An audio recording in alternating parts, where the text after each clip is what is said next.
All right, and welcome back to our NBA previews. This iteration is going to be talking about the Brooklyn Nets. With me, as always, for NBA content is our Australian correspondent, Jared Prosser. I am Trey Dalbert. The Brooklyn Nets here fell a little bit short last year. Kevin Durant decided that his toe needed to be on the line. Yeah, when you say fell short, they fell that much short. Yeah. Quite literally that much short. But another, I guess, not a super busy offseason, but maybe a very important offseason. They bring in a aging a dog years player, but Paul Millsap is an important player. They bring Aldridge back somehow, some way. Two big pickups in the draft with Sharp and Cam Thomas.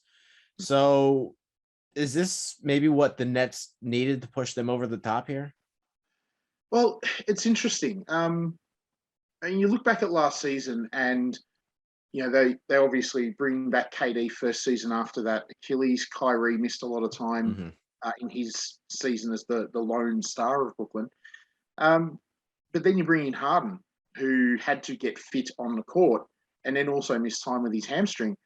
This team, even with those three players, those three offensive savants, playing 202 minutes together across 8 games, that's it. They still had 118.3 offensive rating, which is the highest ever recorded. So even without those guys, this team still had an elite offense. As we mentioned, they were literally about an inch and a half away from beating the Bucks. And if they beat the Bucks, are the Hawks going to stop them? Were the Suns going to stop them? I honestly don't think they Not would the have. Kaminsky-led Suns. Well, let's stop short of lead. But yeah, any team that's got Frank Kaminsky playing minutes in the finals, has done well to get over that impediment. I honestly think the Nets were quite literally an inch and a half, just the toe length of Kevin Durant away from winning a title, despite all of those injuries. So it's interesting that they have done, I disagree with you. I think they've done quite a bit this offseason. You look at who they've lost. Jeff Green is gone. It's all stuff around the edges, but Jeff Green was an important player. Landry Shamet was a reasonable player off the bench. The rest of them, Mike James, Tyler Johnson, who I kind of forgot was still in the NBA. Spencer Dinwiddie's a great player, but of course didn't play last season. And the fossilized remains of DeAndre Jordan, they're all gone. But you look who they've brought in. You mentioned Thomas and Sharp. Sharp's a really skillful player. Thomas is a bucket getter. He will win a game or two for Brooklyn this season, but he'll also lose a game or two for Brooklyn this season. James Johnson is a decent replacement to Jeff Green. Patty Mills is a massive upgrade on Shamet. Bembry, Javon Carter is there as well. Good defensive guard who can shoot a little bit. If Paul Millsap has anything left, he's a great pickup. And as you mentioned, LaMarcus Aldridge, back off his professional deathbed, quite literally retired in fear of dying on the court, and all of a sudden he's back. If he can give them, I mean, you look at what Blake Griffin did last season. Well, I was going to say they were able to retain him too. Yeah. But if he can be the backup to, that veteran backup to Griffin and can step out and shoot threes rather than that mid-ranger. He's not the playmaker Griffin is, but he is a better defender just by being, 3 inches taller or whatever he is.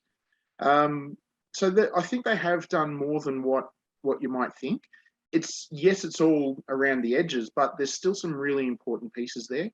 And with the health concerns of those big three, the bits around the edges can take on more importance as we move into the season. Yeah, in terms of the big three, I guess the key player here is Kevin Durant. Interestingly enough, maybe he's another tick better now that he's another year removed from that Achilles injury too, because it usually takes those guys some time. Look, he could well be. He went 27-7, about 5.5 assists, 1.3 blocks, which people kind of forget. And he was sick during the playoff run. Oh, mate, that was incredible. That was absolutely incredible, that playoff run. Look at his shooting splits for last season, though. 54, 45, 82. That's just stupid. That is so good. And he, as you said, he's doing this as a 32-year-old coming off an Achilles rupture. Yeah. Now, with apologies to Giannis and LeBron, KD is the best basketballer in the world right now. And he's doing it coming Yep. off that Achilles tear, which is just, it's ridiculous. Now, the concern is that he did miss 35 games last season. Part of it was planned maintenance, planned rest to make sure he didn't do that Achilles again or anything else associated with it. But there were injuries, fresh injuries involved with that as well. That's probably the only concern that we've got. So this is why, this is the reason why you go and get Harden, though. Why Marks and all the other GMs prefer a big three over a big two. If one of your big three miss, you still have two superstars to rely on. If you've got three, that's gravy. But this is the reason why you go and spend all of those draft picks to get James Harden, even though it looks like he's redundant with Kyrie and KD there. I'm not sure if this is your pick for X Factor, but it feels like it needs to be talked about anyway, even if it is. The biggest X factor on the Nets might be Kyrie Irving's vaccination status. Well, he's not the player I picked for X Factor. He's the obvious choice. Yeah. But if this makes sense, he's sort of a known unknown. Yeah. We know he's not going to play home games. I expect that the situation will resolve itself come playoff time. I'm not saying that with any great level of confidence, but we've just seen Ben Simmons has come back into training camp after being wanting to sit out and in it for the long haul. So I would think that Kyrie losing all that money, not playing home games, especially come playoff time, I think that the Nets will find a way around it, even if it's like B.A. Baracus in the A-team. They just drug him and then inject him with the bloody vaccine. The B.A. don't fly. There's no chance they trade him, right? No. Yeah. No, I don't think they trade. Well, what value are you going to get? Ben Simmons. Well, I guess he's Philly aren't in New York, are they? He can play all these games. But no, I can't see. I honestly can't see Simmons working in that lineup. No. There's too many ball handlers there, too many people that need the ball for Simmons to fit in that lineup. But no, my X factor is Nick Claxton. Wow. Yeah, I was waiting for your response on that. I thought I'd leave a pause in there. Now, the reason is that, look, we know the Nets are going to be a historically great offense. And as much as they're going to go in with the mantra of whatever you can score, we can score more, they do need some semblance of defense. Griffin as a center, LMA as a center aren't going to give you that. DeAndre Jordan last season sure as shit didn't. Claxton might be the most switchable big man in the league. He is possibly the only big man, the only 6'10" and above guy that I would trust to protect the rim at a high level and stay in front of most nippy little point guards. I think he is the perfect player for that defense, particularly when you've got a shot blocker like KD behind you. If KD's man decides to switch, great, you've still got a shot blocker at the rim. Harden always wants to switch. As much as he's a really good post defender, he dies on screens. But if that happens, great. Claxton can stay in front of the small. You feed Harden in the post. That's where, or Harden's man in the post. That's where Harden's at his best defensively, just being big and strong and not letting you knock him off his spot. That's a great call. I think that, especially they got quite literally nothing out of DeAndre Jordan. Mate, he was signed. He was signed as the chaperone for KD and Kyrie. We know that. He had nothing left when he went to the Knicks. That contract was purely doing it for a mate so that you can get the superstars in. But no, I honestly think Claxton could be a really key piece. The other thing is he runs the floor like a gazelle. Yes, he does. Yeah, he can get out on the break. He will always beat his man down the floor. And with that team, he's going to get so many open dunks. Exactly. And Jordan couldn't do that anymore. Griffin runs like he's been shot. I don't know what LMA's got anymore. And it's no disrespect to Blake. His legs they've had so many injuries. I feel sorry for the bloke. I'm rapt that he was able to do what he did last season, quite frankly. He was better than I thought he would be. Detroit.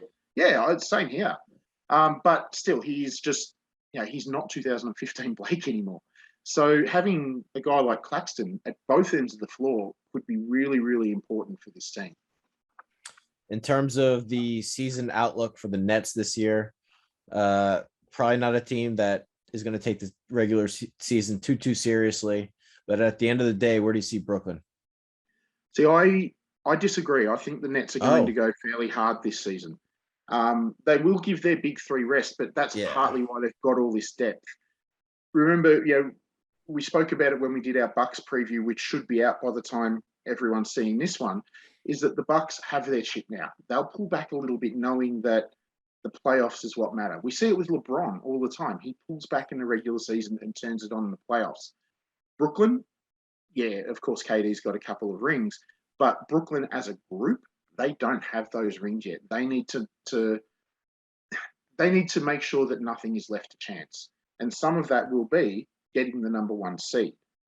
So they'll want to make sure that they go relatively hard in this regular season. I Are think we they'll finish with 58. are Sorry, we go on. confident that Steve Nash knows what he's doing at this point? Safe to say that. I'm. I don't think he could outcoach, Spolstra or anyone like that. But I think I think he from that one season, admittedly, but I think he's shown himself to be a pretty good NBA coach so far, and he'll get better.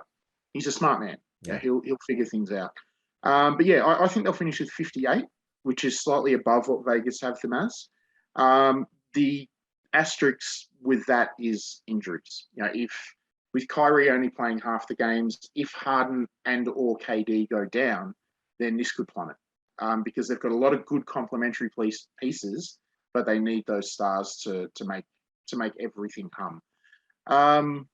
Now, one thing that is a bit of a downside to getting that number one seed, though, that means in 7-game series, 4 of them are going to be at home. If Kyrie hasn't got his stuff sorted out, that means for half of, or more than half of a series, you play without one of your big three.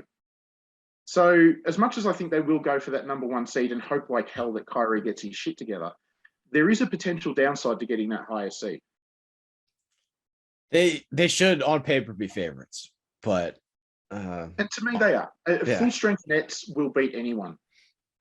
There is pitfalls with this side though, and they're all around injury, but there are pitfalls with this side. And a little bit of team defense, but yeah, look, I think KD's shown that he's enough of a supernova. Even Harden's playoff history, when he doesn't have to carry the entire load, he's shown that he can be a supernova of his own. And Kyrie's had awesome playoff games. Patty Mills has had big moments. Blake, Lamarcus, all these guys have had their moments in the playoffs. Millsap even. So I think there's enough there that if somebody is playing at a B minus level, somebody else can step up for 10 or 15 minutes and bail them out. I'm not too concerned about that defense in the playoffs. And the other side of it is games slow down.